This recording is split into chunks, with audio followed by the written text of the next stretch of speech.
Vous organisez un mariage, un anniversaire, un baptême, un séminaire, un spectacle, un meeting politique ou tout autre événement, Guérit TV Monde vous propose un service de sonorisation professionnelle de meilleure qualité. Pour plus d'informations, contactez-nous au +229 91 19 10 10.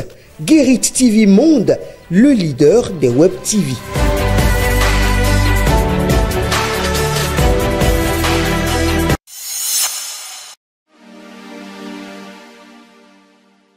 Amis internautes de Guérit TV Monde et lecteurs de Matin Libre, bonjour. Bienvenue dans la revue des titres de votre quotidien en sa parution de ce mercredi 5 février 2025. Sortie pédagogique de l'Institut des Lettres, l'appel à la paix de Martial Kpochan depuis la prison de Nelson Mandela. Sous la présidence de Martial Kpochan, l'Institut des Lettres a tenu son séminaire de rentrée dans la ville de Cape Town, en Afrique du Sud. Ce séminaire a été marqué par un moment fort, une visite pédagogique à Robben Island, la prison où Nelson Mandela a passé 27 ans de sa vie luttant pour la liberté et la paix. Pendant ce temps, complot contre l'autorité de l'État, le Bénin à l'épreuve de la succession de talons. 20 ans de réclusion criminelle pour Olivier Bokor, Osvaldo Meki et Roch Nieri pour tentative contre la sûreté de l'État béninois. Pour important qu'il soit, ce verdict est l'aboutissement d'une lutte de succession dans le clan Talon. Mais le problème de fond demeure toujours. Autre volet de l'actualité dans la suite de cette revue des titres, utilisation d'instruments de mesures certifiées, l'ANM sensibilise les femmes des marchés modernes. À la demande des responsables de l'Agence nationale de gestion des marchés ANAGEM, une équipe de l'Agence nationale de normalisation des métrologies et du contrôle qualité ANM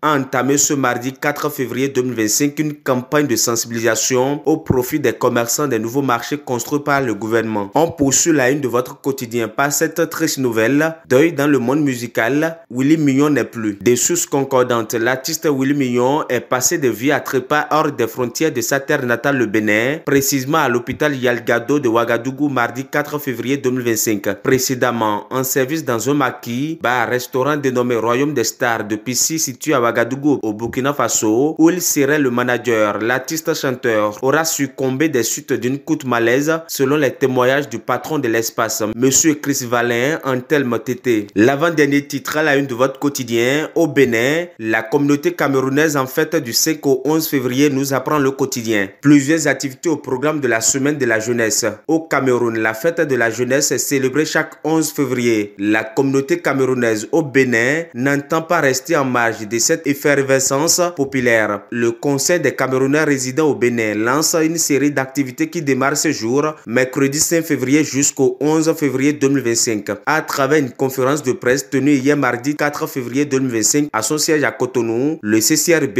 invite les Béninois et Camerounais vivant au Bénin à venir célébrer la fraternité. Et pour boucler la revue des titres de votre quotidien, on parle économie, Youbié, défi d'investissement en Afrique de l'Ouest, Sarata Kone Thiam, recherche des solutions durables. Banque mondiale de l'Afrique, United Bank for Africa, Youbié, PLC, a réaffirmé son engagement en faveur de la prospérité économique de l'Afrique alors qu'elle cherche à relever les défis pressants du continent en matière de financement des infrastructures. S'exprimant lors d'une table ronde de haut niveau à Accra lors du dialogue sur la prospérité en Afrique 2025, Sarata Kone Thiam, directrice générale régionale de UBA d'Afrique de l'Ouest, a souligné la nécessité de projets durables et bancables pour attirer les investissements et stimuler le développement à travers le continent. Amis internautes de Guérit TV Monde et lecteurs de Matin Libre, ainsi s'achève la revue des titres de votre quotidien. Merci de nous avoir suivis. À demain.